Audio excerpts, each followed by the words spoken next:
Hello everyone, welcome to our very first edition of Aware and Share. My name is Alessandro Zimmer, and today we will discuss the views of Airbus, Embraer and Technik Hochschule Ingolstadt about future mobility. But before we start, I'd like to invite Professor Schober, the president of Technik Hochschule Ingolstadt here in Germany, to address some words to you. Please, Professor Schober. Dear guests, it is a great pleasure to welcome you to our first Aware and Share edition organized by Aware Center of Technische Hochschule Ingolstadt. It is the first event we offer totally virtually together with our partners in Latin America. Because of Corona pandemic, we had to cancel all our events scheduled for Latin America this year. A summer school in Colombia, our University for Industry workshop in Brazil, as well as our Englobe kickoff meeting in Argentina, just to name a few. Of course, we would have liked to meet you all in person and network face-to-face. However, the current situation surprisingly brings a positive aspect as well. I am really impressed by the high number of participants. More than 1,500 registrations from 23 countries all over the world, from Argentina, Brazil, Colombia, India, Spain, France, Italy, Turkey, Sweden, and the United States of America. We would never have reached so many persons with our local events. For those who don't know us still, the basic goal of the Aware Center is connecting academic and industry point of views, promoting international exchange, and cooperating in applied research and technology. I wish you all insightful sessions with very interesting speakers talking about future mobility, and many thanks to all people who organized this meeting, especially the director, Ms. Kopinski, and again a warm welcome of Aware and Share. Have a nice day. Bye. Thank you very much, Professor Schober. So I'd like to without losing more time, start with the presentation of Professor Thomas Becker. He's a professor for digital. He's a professor for digital automotive management at Technik Hochschule Ingolstadt, and his background is on mechanical engineering, with diplomas from Technical University of Aachen and PhD degrees from Kassel University. Professor Becker started his career at Bosch, moved to the automotive sector, and has also worked for several years in consultancy companies, as I mentioned. And then he moved to THI Business School in 2019. So it's an honor to have Professor Becker talking about future of mobility, and the stage is yours for the next 15 minutes. Please go ahead, Professor. Thank you, Alessandro. Good afternoon, ladies and gentlemen. Now you should hear me a warm welcome to our mobility community. As you can see here in my background, we are still enjoying summer in Ingolstadt. So what's in for you for the next 15 minutes? My intention is to review the status quo and future perspectives of mobility. With regard to the next presentations, I also like to feed your appetite for air mobility. So let's get started. As you see here in the slide, I will answer the following 4 questions. Why is mobility relevant? What drives new mobility solutions? What did we achieve so far? And the most important question, I think, what's coming next? And the dream of urban mobility in the 3rd dimension. You should see here a video on the top left that is not working actually, but it shows or features a typical traffic situation in Bangalore, India, and this is a documentation about an IT manager who spends daily 4 hours for commute from home to office. So to ease this pain, he is using a taxi every day. That means travel time is working time. And here comes our first message. Mobility is a global issue that matters in major cities and metropolises. It sounds like a no-brainer, but somebody said to me a few days ago, the future of COVID-19 will be decided in cities and not in the countryside. Same is for the future of mobility. We do face the similar issues in Beijing, Bangalore, Paris, or Los Angeles. Overloaded traffic systems, congested roads, and poor air quality have become a part of our everyday lives as brushing our teeth in the morning.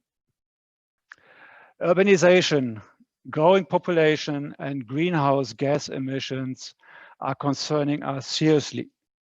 The latest number, according to UN projections, is that 68% of the world's population will live in urban areas by mid-century. In absolute numbers, this will mean that the city population grows by tens of millions each year, with much of the increase in the developing countries. We can conclude, megacities are facing severe challenges, but mobility for sure is a hotspot. At our faculty in Ingolstadt, mobility research is focused on consumers' perspective. We all, as individuals, are consumers of mobility. So students, for example, are consumers with different values and expectations than my generation or my parents' generation. In surveys, the majority of the millennium generation, or so-called Generation Z, expresses negative connotations with mobility. So, as you can see here on the slide, it's a list of pain points that matter to them. Top 1, 2, and 3 by order are congestion, so congested roads, air quality, and road safety. In this context, what means travel convenience? Let's take a good example of that. Anyone who visited Moscow, for example, knows what I mean by convenience. So the underground runs every minute with a stable Wi-Fi in trains and stations, even 100 meters below ground level. Let's move to the second question. What are the drivers of new mobility? Researchers at Zukunftsinstitut in Frankfurt have published 12 megatrends you can see here on the slide.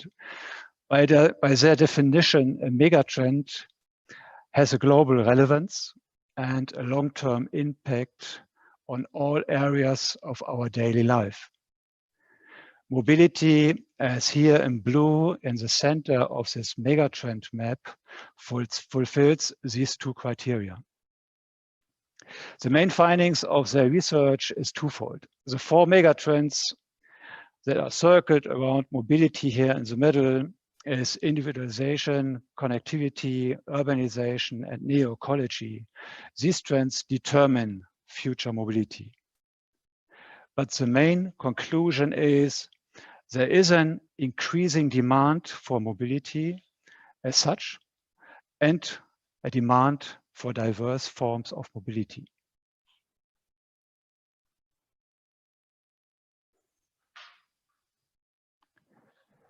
At the end, it's about the consumers who choose their preferred forms of mobility and will decide on their value. That's why consumers and consumer data is important. Market players cluster consumer groups into different groups with similar behaviors and attitudes in order to satisfy their needs. I'd like to illustrate this with 2 consumer groups. One is here. It is a group of mobile innovators that predominantly live in urban areas and they are connected. In terms of mobility demand, they choose smart and sustainable mobility means such as bikes, and they do sharing cars. While mass transit is reaching its limits, scooters and bikes are celebrating an unexpected renaissance. I was 2 years ago in Tel Aviv, and I've seen e-scooters and e-bikes everywhere. So this was like the conquest of paradise that I experienced. Next one is the young seniors. In contrast, these forever youngsters represent a consumer group between 60 and 75 years. They are retired, they are well, agile, thanks to a higher life expectancy and a good healthcare. With regard to their mobility needs, young seniors want to realize their dreams by traveling or sightseeing. But they choose mobility without any compromises. The conclusion out of these two examples, out of 10 or more those groups, is that these two examples demonstrate different aspects of a new mobility demand. Now some nice pictures. What is our vision of future mobility? We see a typical activity of a car driver looking for a parking lot. According to a study of InRix, German car drivers spend on average 41 hours per day. No, I'm joking. 41 hours per year with searching for parking. So how could the future look? Isn't that awesome? I like this before-after graphics. This picture illustrates how respondents desire their cities should be. Green, clean, less and safe traffic. So in a nutshell, a livable future. An important index is a modal split. That is the percentage of travelers using particular modes of transportation. It is striking for Shenzhen in this example, Shenzhen, China, that walking makes almost 50%, whereas private cars and public transportation only amount to 1/5. In comparison, in Beijing, for example, public transportation is leading, and Amsterdam cycling. In Berlin, question mark, surprise, surprise, Berlin favors the private car. The conclusion is the individual challenges and behaviors differ from country to country and from city to city. Let's move to technologies. Beside megatrends, technologies are drivers of new mobility. Innovations from these 4 areas have changed today's mobility or will concern in the future. It's about digitalization, connectivity between vehicles and infrastructure, electric drives, and autonomous vehicles. I will highlight exemplary use cases now for these categories and provide a reality check. Digitalization enables us to choose mobility as a service via smartphone apps, such as ride-hailing or sharing options. Platforms integrate multiple services and become the Amazon of mobility. The picture shows us a young lady in China using the Meituan app, which is a universal multifunctional platform. On the right in the slide, you see her smartphone view. The circles are specific app functions. While waiting at the bus station, she gets smartphone notifications with order options for a movie ticket or home food delivery. This examples underlines the gap, at least to many Western countries, also in Germany.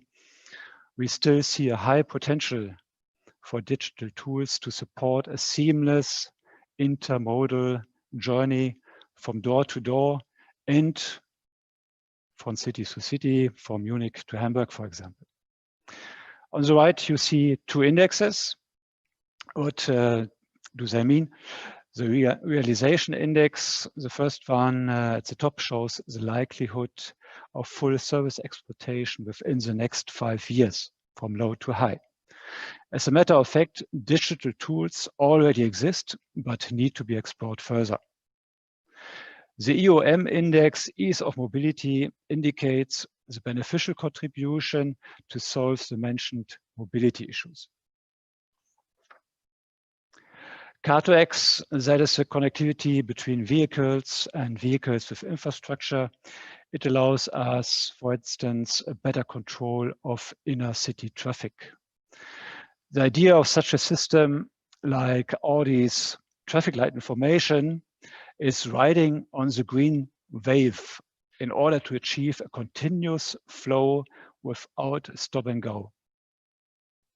Vehicles communicate directly with traffic signs, and the system uses machine learning. As you can see in the picture here, the driver display indicates the ideal speed for reaching the next traffic light on green. We have 2 minutes, Professor. Okay.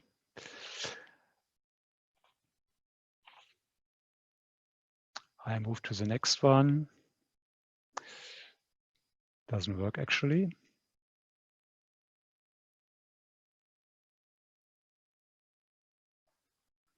Electrified vehicles are a solution for green mobility. It's not a one-fits-all approach for any means of transportation, but for example, solutions for heavy trucks, airplanes, and cruise liners should use hydrogen or e-fuels, for example. We will see more of this kind in the future. But 3 things are necessary for market penetration of e-mobility. That is affordable cars, charging infrastructure, and range. In this picture, you see a flagship rest area that opens its doors near to Augsburg on A8 with more than 140 charging stations, including chargers at 350 kilowatts and a charging capacity of 4,000 cars a day.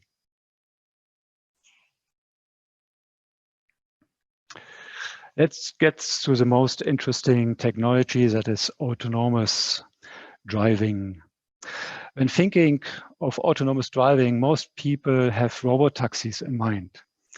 The advantage is cheap and safe mobility on demand for everyone, either for handicapped people or children without a driver license.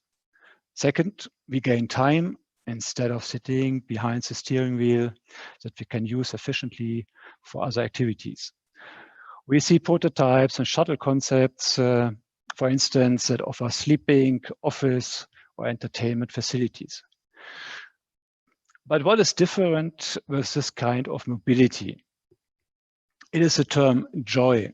Please look at this photo. I see a kid, I see another 2 generations that are experiencing a new kind of mobility.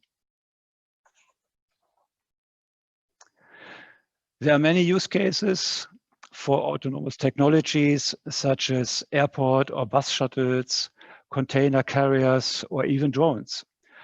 Unfortunately, self-driving cars in cities is the most complex use case. Significant improvements are necessary to reach level 5 maturity. The main 3 challenges are identifying objects, driving under bad weather conditions, and managing complex mixed-use streets. Question: may autonomous vehicles ease mobility? The answer is no. Traffic simulations at MIT have shown that the number of vehicles on streets will blow up when a low-cost on-demand service is introduced. Autonomous air drones may overcome the physical constraints of road capacity. I personally believe that in cities, autonomous flying comes first, driving second. And you also know that the joy factor is even higher by flying. Let me sum up with 3 statements. Megatrends and new technologies drive future mobility. digital, connected, electrified, and autonomous. We are witnessing an evolution of mobility, no revolution. Today, we stand at the beginning at a new era of sustainable and intelligent mobility. I'm grateful for your interest and thank you very much for listening. Thank you very much for your impressive overview on future mobility technologies, Professor. Just as a warm-up, I would like to have your impressions. If we put all of those technologies together that you have shown to us, how disruptive are them? How they will change the future of mobility altogether, if you can? Sure. Yeah, just my answer in short, the shift to autonomous driving is unlikely to happen suddenly in cities. It is an evolution instead of revolution. Disruptive means that new technologies replace existing technologies and create new markets. Both is true for mobility. I'll just give an example. Sustainable e-drives, for example, are actually replacing conventional drives. As another fact or matter of fact is that air drones are expected to create a market of $75 billion in the next 15 years for commercial and for private use. So this is a value from a recent consultancy that shows the much of it can create as a new market. Well, thank you very much. Good. Thank you very much, Professor, again. And we'll have some time at the end to discuss further over those questions. But now I'd like to invite our next speaker, is Mr. José Carlos Ramos Fernández, that is with you. And with us here, he's a project manager for program strategies and at Airbus Urban Mobility. And his background is on aerospace and mechanical engineering. So Mr. Fernandez started his career in Spain as a development engineer for Airbus, jumped to Brazil to help developing the supply chain of M. Torres company, delivering assembly tooling projects for Embraer, our KC-390 aircraft, acted as a program and project manager, and had some roles within different Airbus areas in UK, Spain, and France. And now is part of the recent Airbus Urban Mobility entity based in Munich. So Mr. Fernandez will talk today about urban air mobility and will give us a brief overview on the Airbus strategy. So please, Mr. Fernandez, the stage is yours for the next 15 minutes. Thank you very much. Okay, so thank you very much, Professor Siemens, for the introduction. I hope that you can hear me. So I don't want to be here 15 minutes talking without hearing me. So, but first of all, guten Tag and good evening here in Europe. Boa tarde, buenas tardes allí en Latinoamérica. For me, it's a real pleasure to be here today. And as you mentioned, I was living in Brazil, and now as a Spanish living in Munich. So I feel very happy to do this bridge between the two continents. And also a real pleasure to share with Daniel from Embraer and Professor Becker from Ingolstadt. But well, if we go to the topic of the event, when we ask the question about driving or flying and how the future cities might look like, so I quite a lot the presentation of Professor Becker, but from Airbus, you know that we like the Earth, so I would like to give a complementary vision how in urban air mobility in Airbus, our mission, we would like to provide a third dimension to the cities, to explore the skies, and to provide a transport solution connecting passengers from point A to point B in a convenient and safely manner, and why not giving them the enjoyment of life about the cities.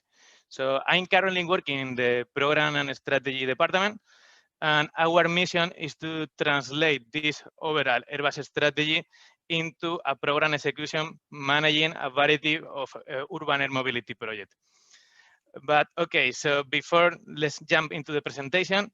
So Professor Becker did a very good introduction about the problem that we try to resolve. So let me pass the slide if it's working. But as Professor Becker mentioned, over 60% of the population will live in megacities. So we all know the pros and cons of living in these megacities. I really would like to show you one slide. This is moving, but give me 1 second. There we go, we got it. So what I mentioned, so over 60% of the population will live in megacities. We all know the pros and cons of this, but one of the big challenge that we'll have is this congestion problem in the 2D dimension that we have seen before. So we need to find solution about it. Let me wait a second. It's not changing. Let's wait that the slide is moving.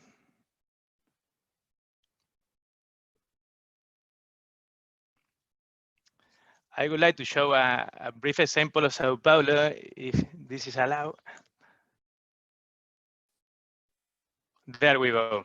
So taking the opportunity that our colleagues from Brazil as well, and a lot of people from Brazil were connecting, so I would like just to put an example of Sao Paulo. That is a city that I was living there. I can tell you that it's one of the most exciting cities that I ever lived, but at the same time have big congestion problem. So sometimes when I need to cross the city in rush hour, I needed to commute from Guarulhos Airport to the city center, could take me easily up to 2 hours. Whereas if we do this transport by helicopters, can take less than 12 minutes. That's proof two main things. First, that there are complementary solutions to the current means. And secondly, that people are willing to pay to save time. This time that we can invest with family, friends, relatives, or our personal hobbies, and rather than being stuck in a traffic jam in the city. So it's for this that we believe that Airbus urban air mobility can be part of the solution, but we need to be humble and pragmatic because we mentioned before, we don't aim to replace the current means, so we will still have cars, metro and bus and so on. But if we are able to things, if we're able to give an extra capacity, expanding this third dimension and giving the citizen the chance to commute in a different way. And secondly, the world is moving into a green and more sustainable. Urban air mobility will use electrified propulsion, and this will help to decarbonize and reduce the CO2 in the city. With these two things, we believe that it's worth to do this investment, and it's the reason that we can contribute with a high value to the society.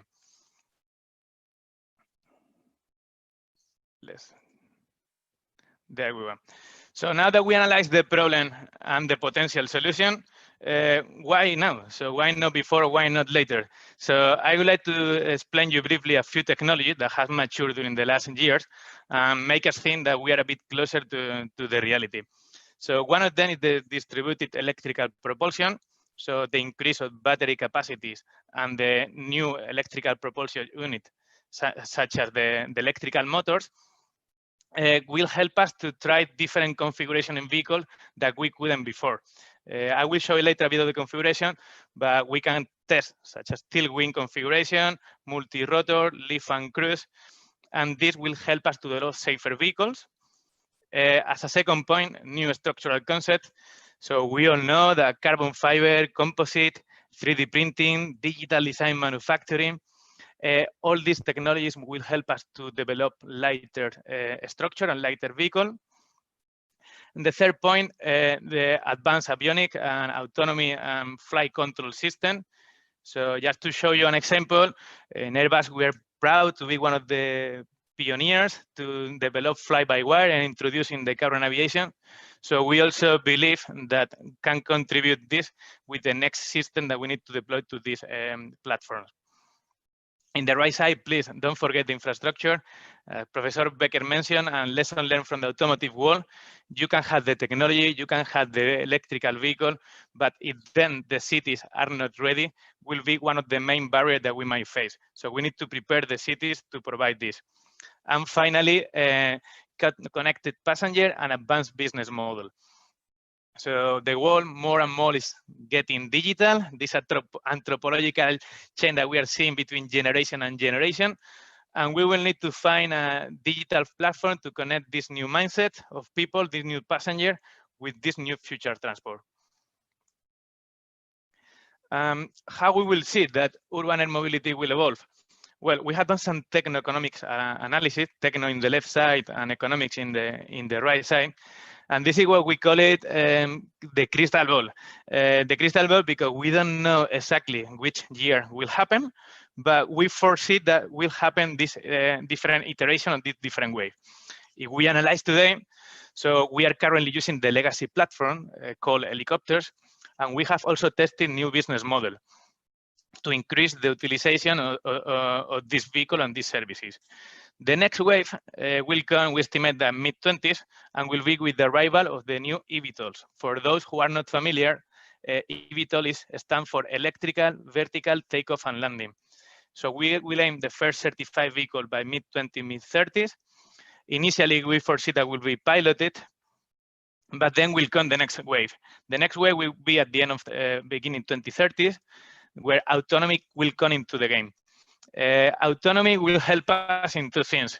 One, for the business point of view, for the finance point of view, we will be able to replace this pilot for an additional passenger, and more important, for the safety. So we know that these autonomy systems are helping us a lot in the current aviation to fly safe and safer. And the last point, at the 2030 onwards, we will see the full integration of this new system in the cities. This is how we will foresee that they will evolve.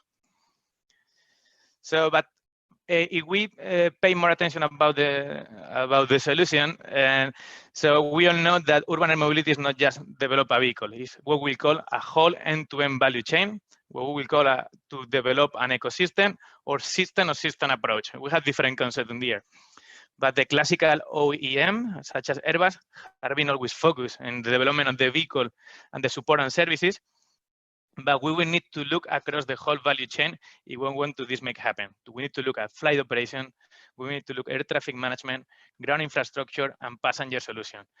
And the reflection here is that if we want this happen, all these bricks need to work technically and financially. Otherwise, the whole solution will not work.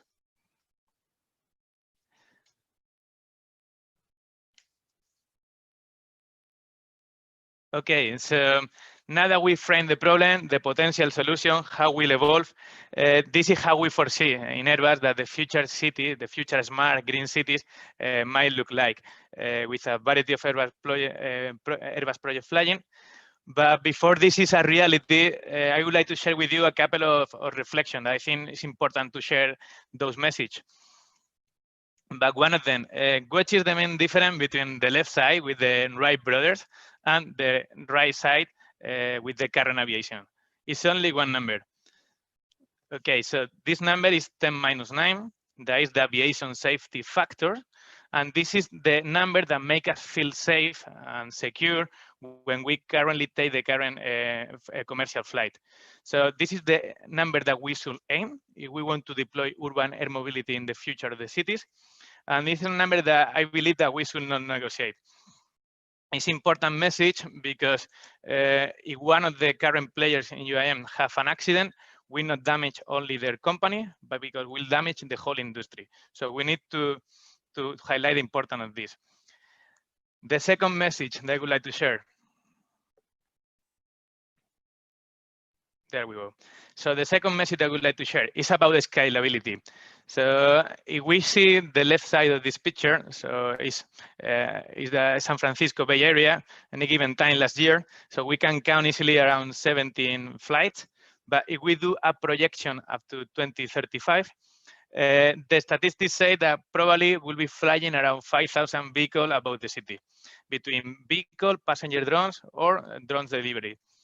So I don't know how many air traffic controllers we have today in this session, but I'm sure that they will tell us that this is a very difficult work.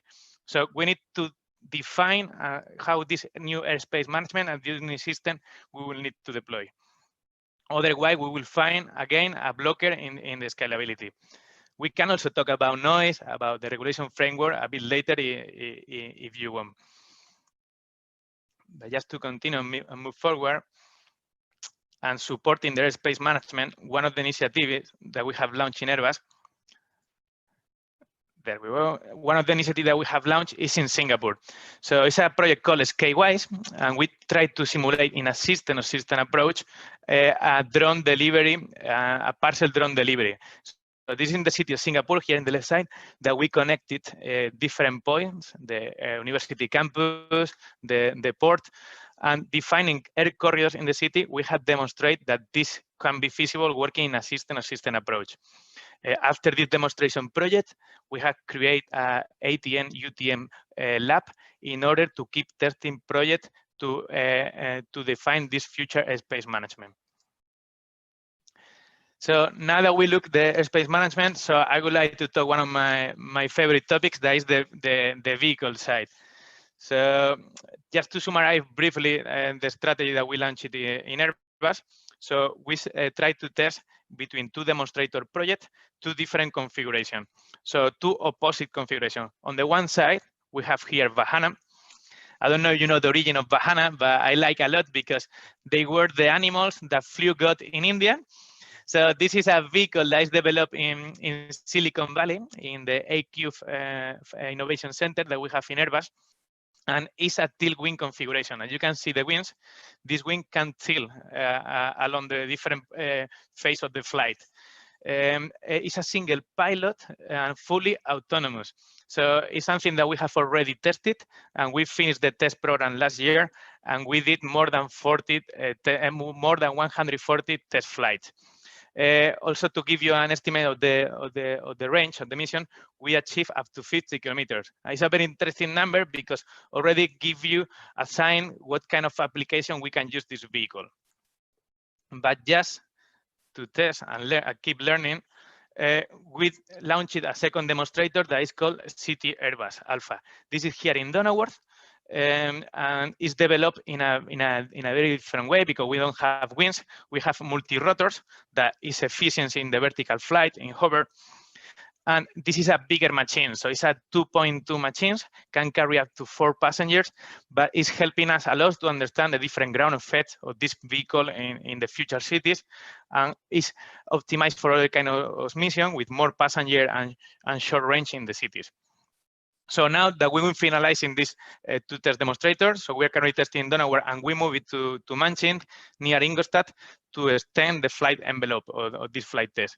So when we finalize these two demonstrator, we will gather all the lessons learned and we'll define and think how will look like the future vehicle and Airbus configuration.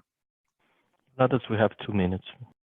Okay, so I will try to accelerate, Professor Schimmer, because. And just to finalize, just to explain you another project that we've been investing in the value chain. So we have from the city integration infrastructure side. So we have done similar simulation and network analysis in the big cities of the world, trying to understand which will be the main networks and the main corridor to define, so we can start preparing those cities.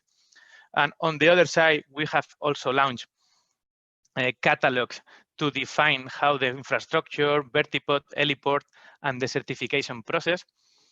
At the bottom left, a part of the Singapore project that we have seen, we define a blueprint. That is a white paper where we define how the future airspace and the roadmap that we need to follow. And in the right side, we believe in the Airbus will be a key differentiator in the vehicle, thanks to the experience that we have developing and certifying helicopters, and how we're preparing the future with these two demonstrators. And just the last slide, I would like to show you a summary of this presentation of the key takeaways that I would like that you take from this presentation, summarizing again the important message of the whole value chain on the end-to-end that we need to work. How is our iterative process that we are following in order to define the future configuration launching this demonstrator project in the vehicle side? Which are the key technologies that we need to keep maturing? And the market evolution and how the different way will look like. So I hope that you enjoy this presentation.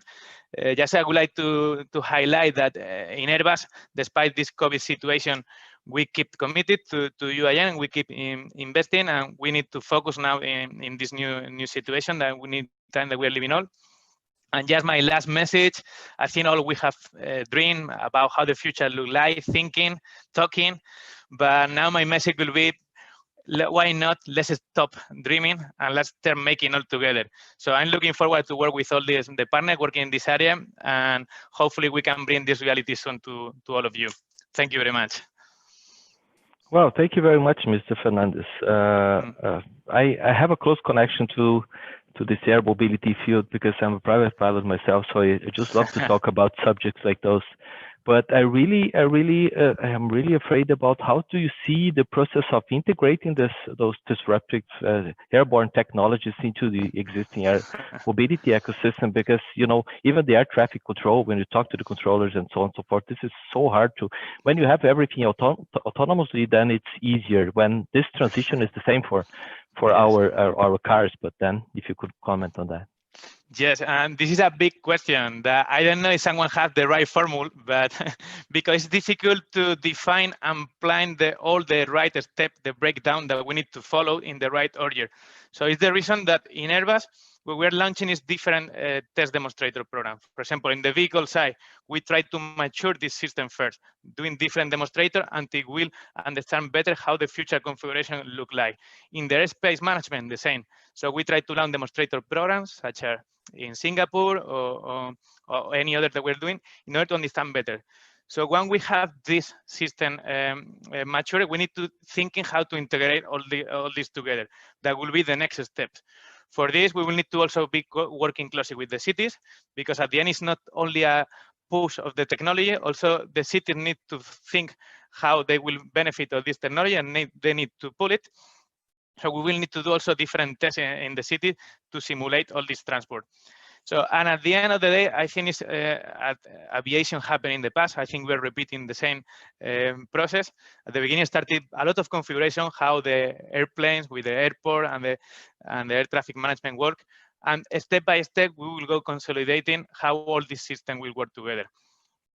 But I think if we work all together, we will find the way and we will make it happen, definitely. Perfect. Thank you very much, José Carlos. I will have the opportunity to talk more about this in a few minutes. Thank you. Looking forward. We have one more speaker for today. It's Mr. Daniel Moczydlower. It's a kind of difficult name for me to speak. He's the president and CEO of EmbraerX. This is the Embraer market accelerator. So his background is on chemical engineering and process control. So he began his career as an engineer at Chemtech, becoming its CEO in 2010. He joined Embraer in 2013, and after positions as Vice President of Technology and Vice President of Engineering, took over as the CEO of EmbraerX, Embraer's disruptive innovation company. So Mr. Moczydlower will talk about the creation of air mobility ecosystem in Brazil. This is quite interesting.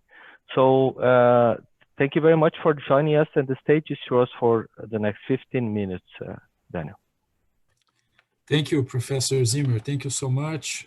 Thank you to the Aware and Share organization for the very kind invitation to be joining the panel today. We have already had great presentations from Professor Becker, University Ingolstadt, and also my colleague José Carlos Fernandez, a very interesting vision from Airbus on urban air mobility. And I'll be sharing with you some of our own visions. But let me first introduce EmbraerX as our, as Professor Zimmer said, is a disruptive innovation arm of Embraer. This is a company that we established a few years ago to connect Embraer to the external innovation ecosystem, originally in Silicon Valley, but also many other places of the world, as we were really willing to challenge ourselves with the future of mobility and what would it mean for Embraer. And as we analyze our 51 years of history, of course, we take a lot of pride on serving more than 80 airlines worldwide. We are present in every continent, more than 70 countries. We provide defense solutions for more than 60 air forces globally. We are the third largest commercial aircraft manufacturer in the world. So every 10 seconds, one of our airplanes is taking off somewhere around the globe. But we were really focusing on the future and challenging ourselves with what's going to be coming next, right? So beyond our presence in executive aviation, commercial aviation, and defense, what could be Embraer's next frontier? And exactly to explore these future frontiers, we founded EmbraerX. And as we started to explore the ecosystem and the market and the opportunities, we came up with the mission, which is really to focus on these disruptive new businesses, which may involve emerging technologies, but most of the time will also involve disruptive business models that are all about transforming the way people engage with the world. So from the very beginning of EmbraerX, we have been thinking about the human being at the very center of what we want to accomplish. What is the real human-related problem that we are going to be addressing and trying to solve? And that's what brought us to analyze this hierarchy of needs. And I'm sure a lot of our audience is familiar with the Maslow's pyramid of the needs, right? The human needs. At the very basics, you have your physiological needs. Of course, then you need to feel safe and protected.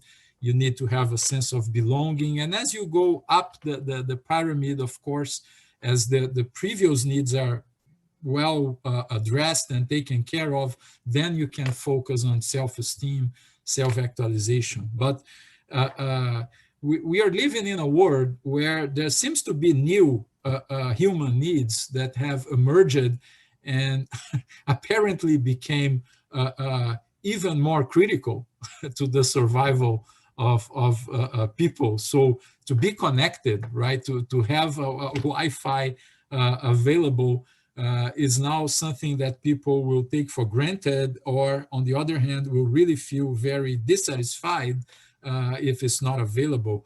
And for us who live in the aviation world, that's quite a challenge to make sure we can keep passengers connected all the time.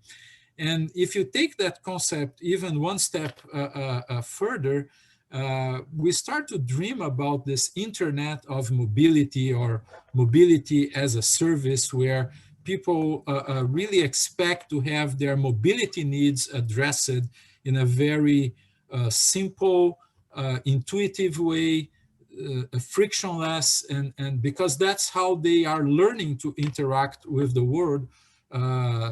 And I'm not just talking about the new generations. I really loved Professor Becker reference to the young seniors, right? Because this phenomena is really impacting the entire population of the world. And I believe the level of expectation will keep rising. So we truly believe we are in the verge of this new era of access and of mobility, where people will expect to have this kind of seamless experience when it comes to mobility, because it's exactly what they expect from everything else. And we should be capable to develop the solutions that will enable this kind of era to emerge, thinking about a complete solution. It's door to door. It's not only about a certain portion of the journey, right? So in our history as a company, of course, we've been very focused on air mobility, but we need to recognize that air mobility is a part of the passenger journey, not necessarily it does cover the entire journey. So passengers will expect to be always connected, to do it seamlessly in a sustainable manner. And this is about moving people, but also moving products, moving things. And that's where you really have to think about the broad system of systems, as my colleague José Carlos mentioned. And that is what leads us to believe that the vehicle itself, even though it's maybe the more tangible or the more visible part of the overall solution, is far from being enough to address this emerging need of society. We'll have to be totally integrated in terms of services, infrastructure, air traffic management, and that's what will make this challenge really tough to be solved, but I would say very exciting and very interesting to be addressed. And I'll bring you some perspectives on why this is really important for society. And I take the case of Brazil. We are the fifth largest country worldwide in terms of area, the sixth in terms of population. And this population is highly concentrated around the big cities. So it's not a very different story when we compare ourselves to what's happening in the rest of the world. But I would say developing countries in Brazil have seen this rise in urban population happen in a dramatic pace.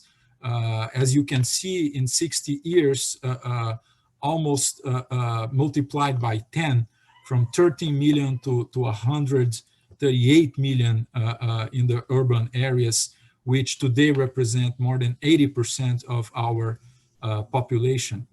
And then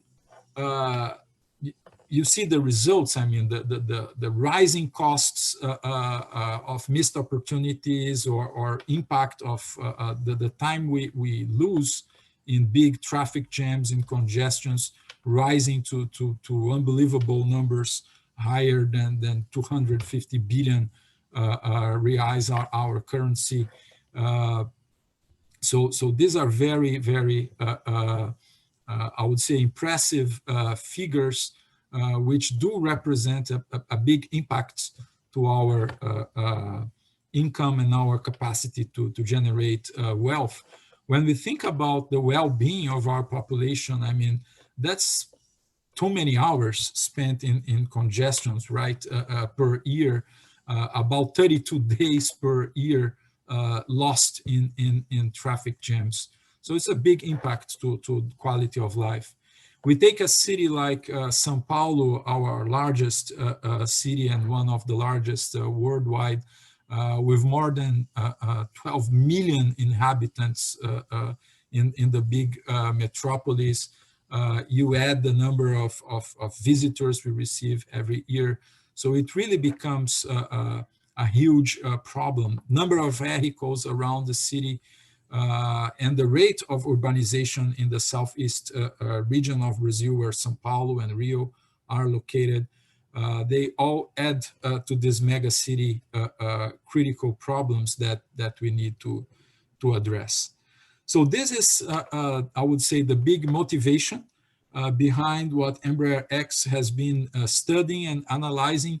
And that's why we decided to prioritize the urban air mobility as the first big human society challenge that EmbraerX would dedicate ourselves to solve. And as we progressed in the development of the concept of a vehicle, an eVTOL, an electric vertical takeoff and landing vehicle, but also as we were working on the urban air traffic management concepts and solutions, we came to the conclusion it was about time to really double our bets on this market. And that's when we decided to go for our very first spin-off. So it is the role of EmbraerX to identify the opportunities, to develop where, when, They are still what we call low maturity. When we feel ready to accelerate, one of the potential strategies is to launch a spin-off company. And that's exactly what we did very, very recently. This was announced 3 weeks ago, the launch of EV, Urban Air Mobility Solutions. It's the first spin-off out of EmbraerX. And EV will dedicate itself to the development, manufacturing, service, and operation of the eVTOLs to enable the urban air traffic management ecosystem, but also will be working on a solution for the urban air traffic management challenge. We are, of course, very inspired by the air operation that we currently support in São Paulo. I was amazed to learn that a typical day in the São Paulo metropolis can see more than 1,000 operations of takeoff, landings of helicopters and private transportation around the city, which is a pretty significant number. It is supported by a system that was developed by an Embraer-owned company called ATEC. ATEC is the company responsible for the development, upgrade, and support of the entire civil and military air traffic management, air traffic control systems in Brazil. And the experience of supporting the Brazilian Air Force in managing the São Paulo airspace is one of the big assets that we have. And from that experience, Eve will be learning to launch what we believe will be a very important portion of the solution to enable urban air mobility to become a reality. So we are very excited with the launch of Eve. We are really looking forward to discussing how can we make this ecosystem become more than a dream, become a reality. And we list, I would say, as a teaser for our discussion, for the Q&A session, some of the main challenges that we see in building this path forward. So, of course, we talk a lot about technology as a big enabler, but technology readiness is still a challenge to be addressed. A lot has been made in terms of progress, but there are challenges to be overcome when it comes to batteries and autonomous systems, just to name a couple of them. We, of course, need to secure the community acceptance, so that has a lot to do with the perception of safety, but also noise levels in the communities. So a lot of work has to be done, working side by side with the municipalities, all the levels of government, state level, federal level, to make sure community will endorse and will support this new model of transportation. Infrastructure, I think both Professor Becker and José Carlos talked a lot about infrastructure, charging stations, vertiports, and in the end, it's all about the ecosystem integration and standardization. It's hard to imagine that we'll have very specific or customized solutions. We'll need to come together, industry, government, research institutions, to come up with a whole set of new standards, certifications, regulations that will allow this entirely new ecosystem to thrive.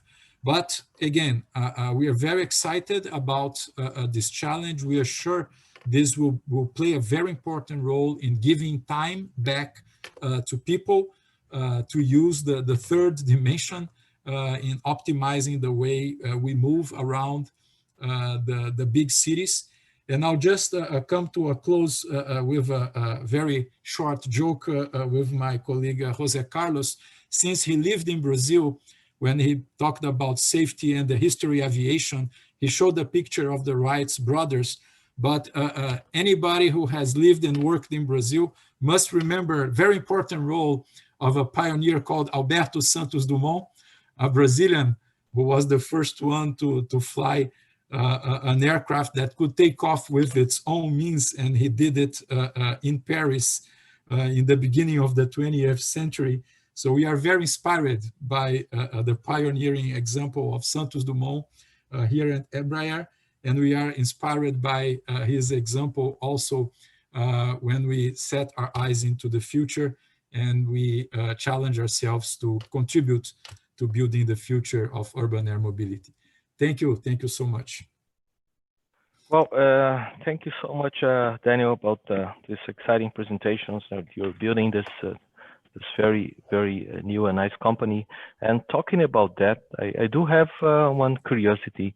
If we just go and search the internet for solutions that we are having into this air mobility system, and we all heard about the Embraer and Airbus and EHang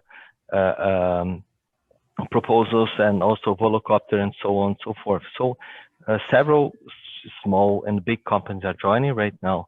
I just wonder what are the names of the real global players in this game, and who is ahead of this game anyways? So if you can mention that. That's a great question, Professor Zimmer.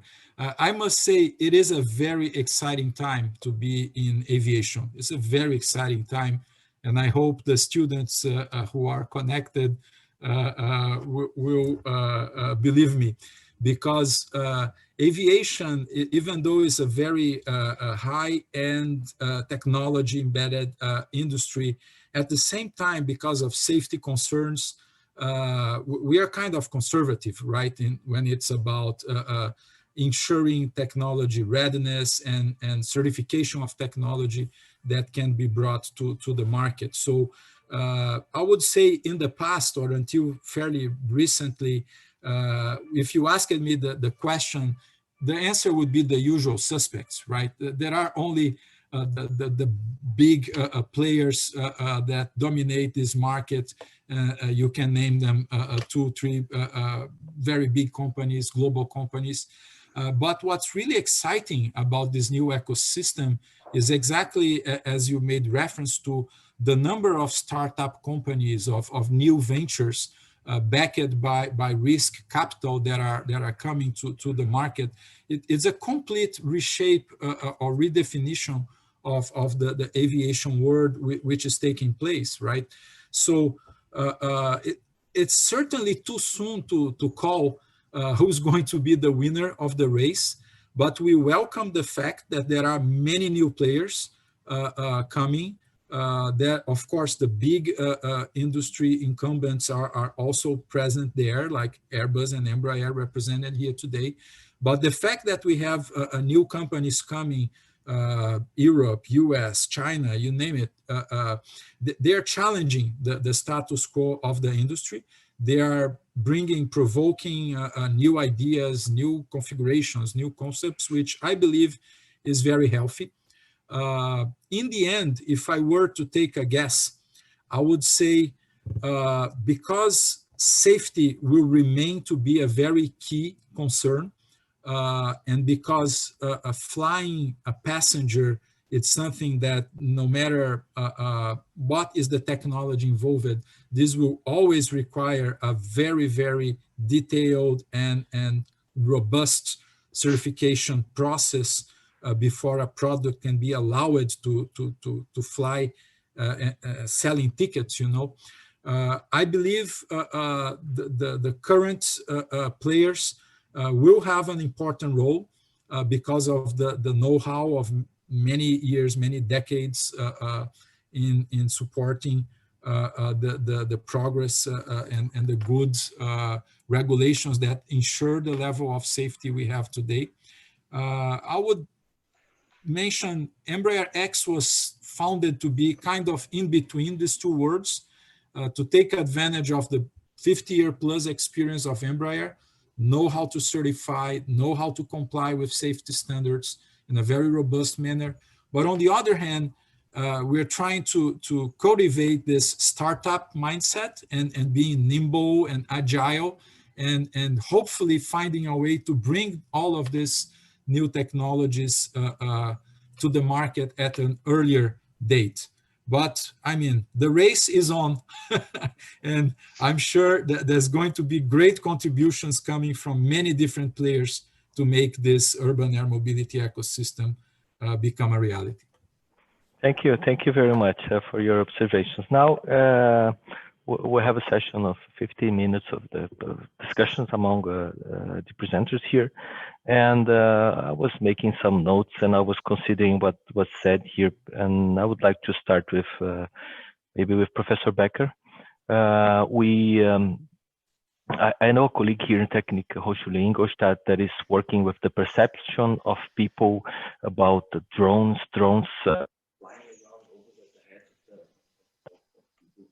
This is a concern that we have. So I just wonder, what will be the role of Technik Hochschule in supporting this air mobility system here? What is your opinion about that? Okay, thanks, Alessandro. I would answer the question in the following way. I have a specific idea how urban air mobility will be integrated in the future. Let's perhaps start with this one. I'm convinced that urban air mobility will not replace but complement the existing mobility landscape in and around major cities. And if you talk about the most promising use cases, we have seen some in the presentations. We are talking about scheduled airport shuttles, for example, intercity flights. And when I read about numbers like $75 billion, then the question is also for those companies of Embraer or Airbus who are building their business cases on those numbers, what are the most promising use cases? And if you look into that, we see that this is not only a taxi drone for passengers, it's also commercial services for inspection, for example, for transportation of goods, or even emergencies. Yeah. And this is already in use partly and being tested around the world. So we do not need to wait for the next drone. It's already there.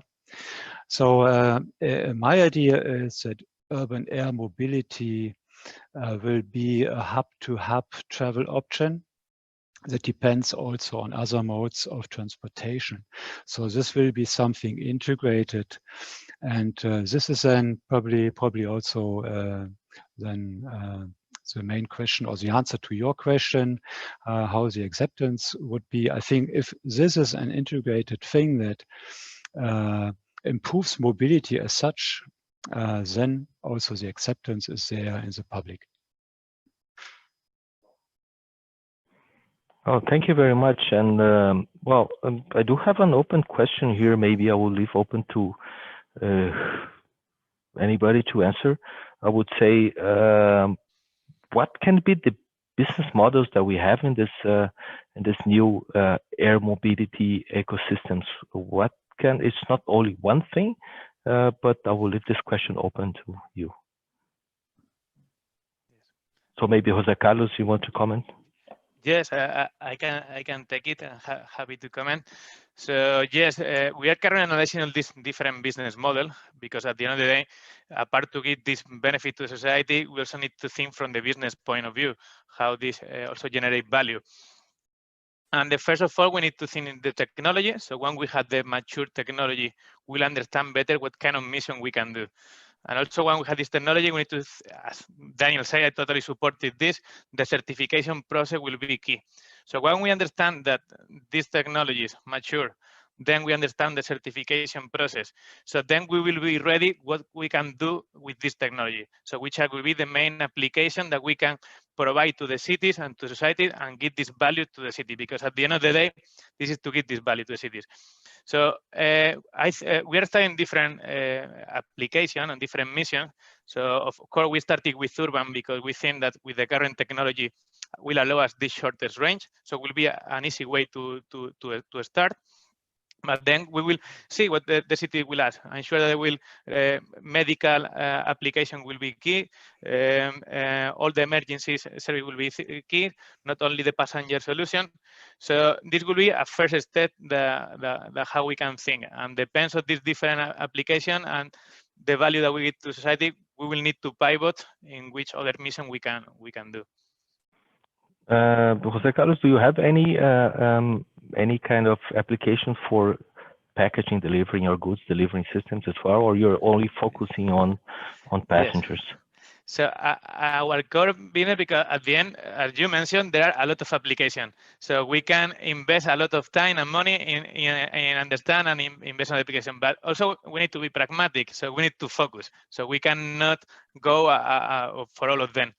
But yes, as you mentioned, just answering to your question, in Singapore, what we see before, this Skyway was a simulation to this. So was to understand what we can do with this drone and how we can facilitate this package delivery. And also because this will help us then to understand the airspace with drone. So how then we can scale it to the passenger drone. So can be a way to the risk for the next step. And then if we think it a bit wider, so also urban mobility you can find as the risking way to the full aviation. So you want to bring these green energies, because at the end, our mission in Airbus is to try to decarbonize the skies and to reduce the CO2 of the sky. So we can use this all application to the risk for future aviation. Okay. If I can also offer a quick comment, Professor Zimmer. Please go ahead. We believe passenger transportation is really going to be the key to scale up the business model. For sure, there will be plenty of niche applications that are going to be very important, like we talked medevac, right? Medical evacuation or rescue, fire brigade. So a lot of other potential applications, but what will really bring us the scale that we believe will be needed is passenger transportation.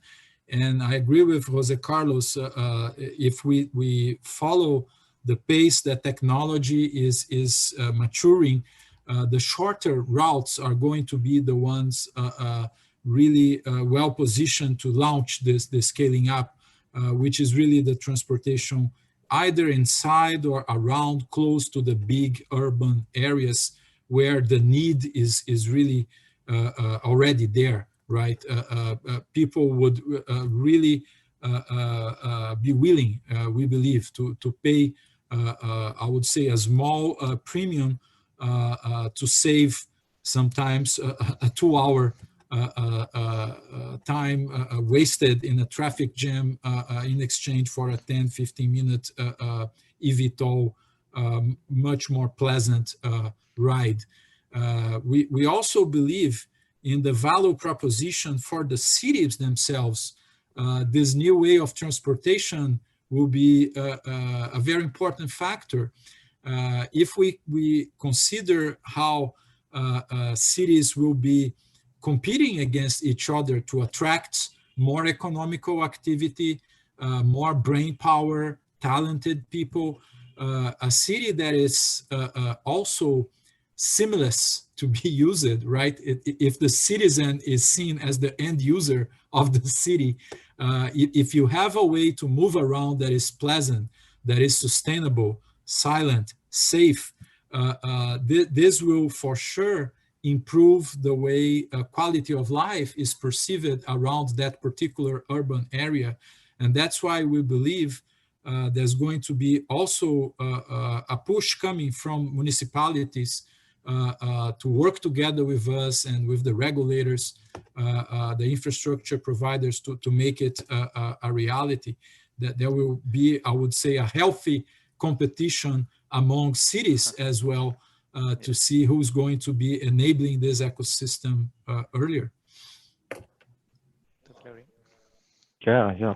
This is yeah. It actually, as you mentioned, it's we have to focus somehow in some point. There's not enough money to do everything. Yeah, I just wonder why now, what were the triggers that were leading to this. But then I would like to include here, since we were talking to Daniel, I would just like to include some questions here that we are receiving online from our viewers here. And I do have a question to you, Daniel, saying that I would just read the question here. The capacity of passengers in VTOL does not seem enough to relieve the traffic. How feasible is this project? And he's talking about it's not interesting for a city to invest in aerial tram or something like that, that could lines that could accommodate more people and it's also safer. This is a question to you then. Thank you. And that's a very good question. Sorry, it's from Marcus to Daniel. Yeah. Okay, thank you. Thank you, Marcus. First of all, I think it's important to state something that is already underlying my previous statements, which is it's got to be affordable, right? It only makes sense and it will only truly scale up if it's affordable. So when I talked about some premium or a small premium, we should be capable to provide a means of transportation that is in the order of magnitude of a taxi ride within the big cities. Otherwise, it just doesn't meet the purpose, right? But even taking that into account, you are absolutely right, and I think José mentioned that in his speech as well, that the urban air taxis or urban air vehicles, they would not be capable to solve the entire problem all by themselves. That's not our dream. What we really want to offer is another option, right? Is another alternative that would be included in Professor Becker's pie when he was showing the percentage of people who would move around in a bike or walking or mass transit. We would be adding a new slice to that pie that today is not there yet. And this would be presented as an option, an alternative. In our vision and in all of our economic market models, we're not assuming that the daily commuter would be making use of the air taxi every day. I mean, that would be clear an exception.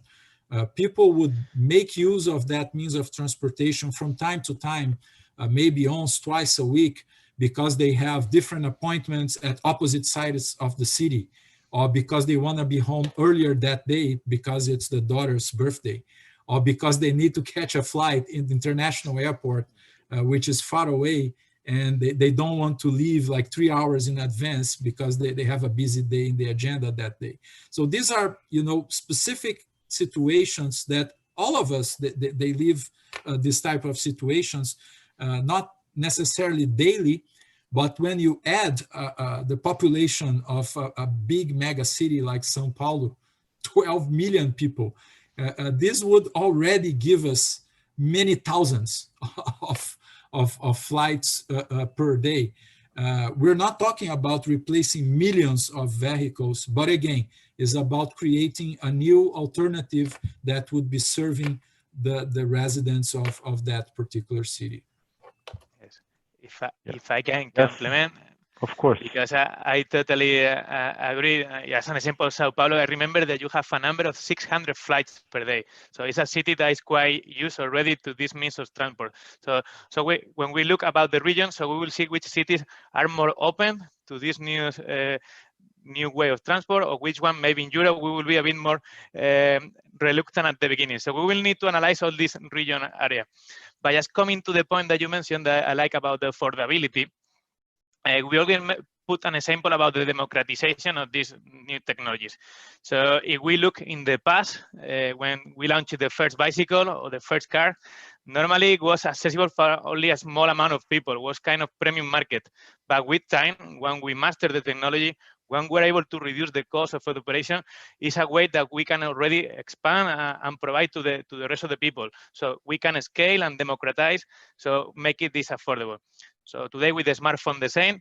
So we hope, and this is what we are working, to democratize this urban air mobility in a quite progressively way, so that most of the people can afford it. And Daniel mentioned an rough estimation of taxi price, and give you this benefit to save all this time and not be stuck in a traffic jam.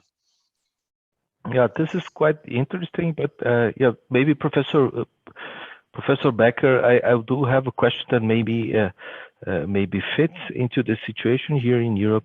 It says that it's not only about the mobility, it's about the ecology as well. And somebody here, I don't have the name, is complaining about not having this discussion here. What are the costs of in terms of the green costs of the technology here? Maybe you could address something regarding that. Perhaps this is a question that our experts can answer better in terms of usage of such electricity. I mean, at the end, it's also EV, TOL, so it's electric air drones that also need electricity somehow, and I see a parallel to other means of transportation with electric drives. The critical question is here, what is the electricity mix?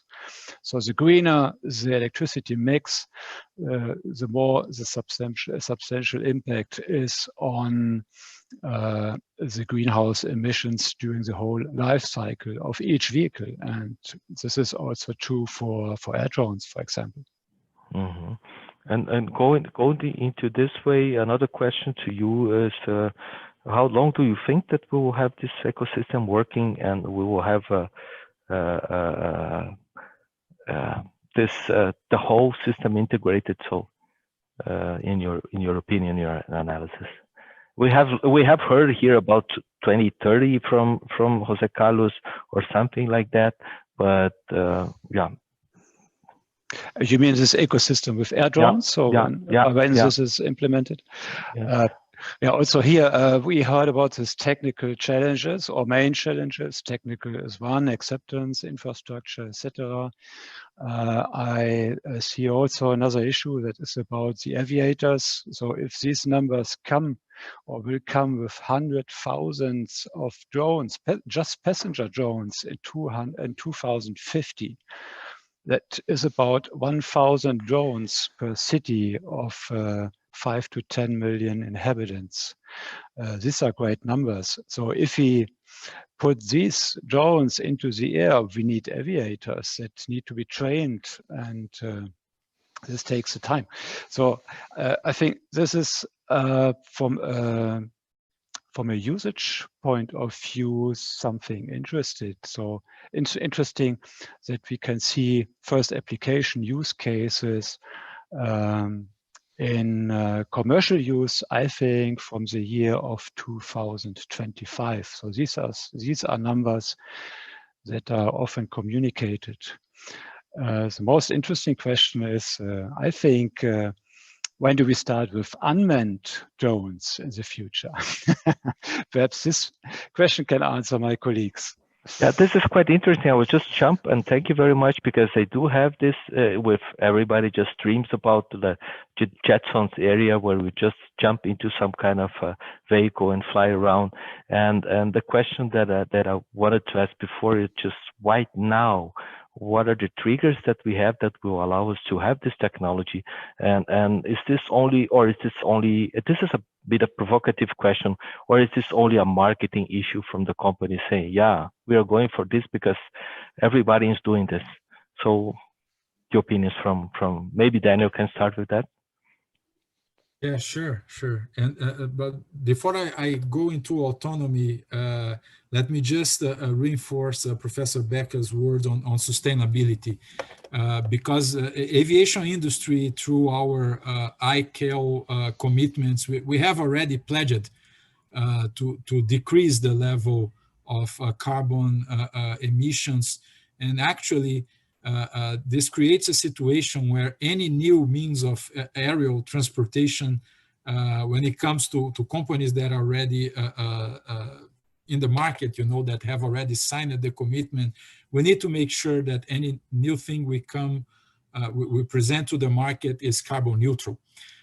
So that's, I would say, a very, very important requirement, and it's driving the need for the electric propulsion solution. Of course, the point of consumption is just a point, right, in the cycle. So we have to take care of how this energy is being generated as well. That's one of the reasons I think a country like Brazil is a great place to start, because if you take a look at the top 10 economies in the world, we have the cleanest energy matrix, the majority coming from hydropower, wind energy growing very, very fast. I think that's going to be a very important portion of the equation. And our understanding of the scenario of the market is that users will really pay increasing attention to the sustainability of the solutions that are being offered when it comes to mobility. Talking about autonomy, I believe it's much more than a hype. It's much more than a technology that, I mean, we have to do because everybody's researching about it or talking about it. It's a need. It's an actual need, and it will be critical to our capacity to scale up the system, because again, if we are successful in terms of safety, affordability, noise levels, we'll certainly have a boom in this in the demand for this means of transportation. And autonomy is one of the answers of how can we really scale up in an economical manner, safe manner. And eventually, this is not just about urban air mobility. It will impact all of air transportation, I believe. It will impact, of course, cars at a certain point in time. I do agree with a statement that was made earlier that the use case for cars is perhaps more difficult to be addressed. It is much harder to predict what can happen in front of the car at any given moment. Our aerial air environment maybe is slightly more predictable.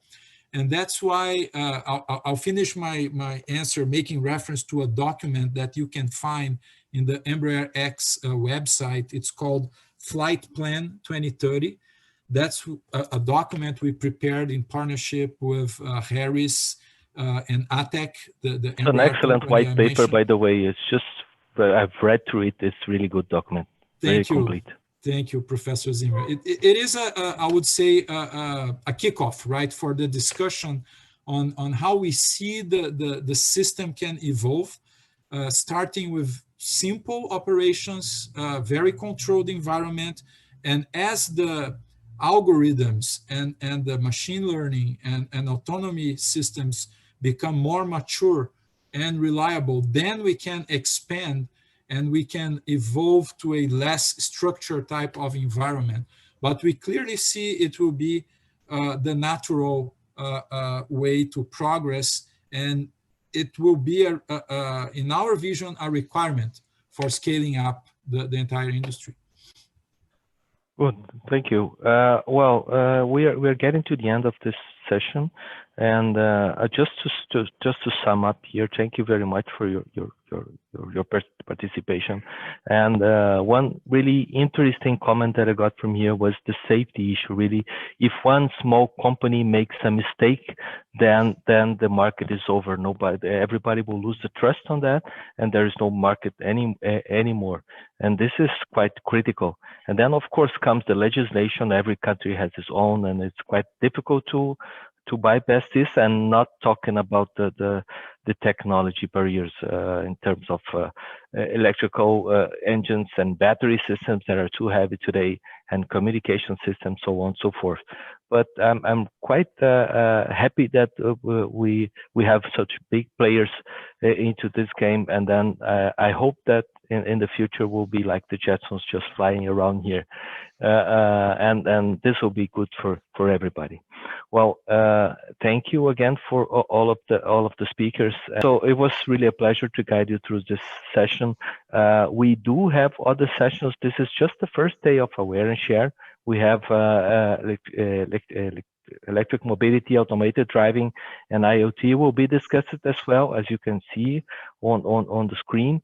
You can go and to the Aware site, aware.thi.de, and of course you're invited to contact to our Aware Center here. Don't forget to follow us on LinkedIn and on future Aware and Share sessions. We should have more of them in the future, and I hope to see you flying around someday with us here. Goodbye, thank you, and see you in the next sessions then. Bye-bye. Thank you, Alessandro. Bye-bye. Thank you very much. It's been a real pleasure. Thank you. Thank you all very much. Thank you for listening. Thank you. Bye-bye.